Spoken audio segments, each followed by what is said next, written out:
ఎందుకంటే కంచరపాలెం కానీ కొత్తపల్లి ఒకప్పుడు కానీ టోన్ ఆఫ్ ద ఫిల్మ్స్ ఒకేలాగా ఉంటాయి.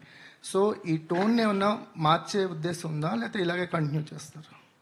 అంటే ఐ థింక్ నా film making style as much as possible ఒక fantasy subject like maybe Harry Potter or Bahubali, which is completely a fantasy, a fictional world, a fictional character. So appur tappa, if I'm trying to tell a story in a real setting, ఆ సెట్టింగ్ని research చేసి దాన్ని ఎంత ఆథెంటిక్గా నేను చెప్పగలను నేను try చేస్తాను. ఎందుకంటే నాకు ఐ డోంట్ నో, నాకు అట్లాంటి ఫిల్మ్ మేకింగ్ ఇష్టం. నాకు అలాంటప్పుడు మీరు చెప్పినట్టే క్యారెక్టర్స్తో రిలేట్ అవుతాను, వాళ్ళ వరల్డ్ నాకు అర్థమవుతుంది.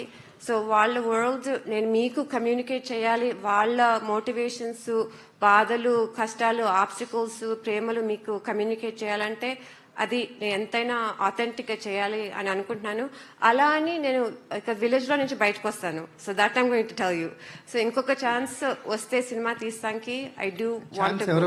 మీరే ప్రొడ్యూసర్ కదా, అంటే మీరు ఈ సినిమాని సక్సెస్ చేస్తే తప్పకుండా చేస్తాను. సో ఎంతైనా నేను కార్డియాలజిస్ట్ కాబట్టి కొంచెం కష్టం. అండ్ సో నాకు ముందు ఇంకొక ఛాన్స్ వస్తే, as I said, I want to tell an authentic realistic action film. So మన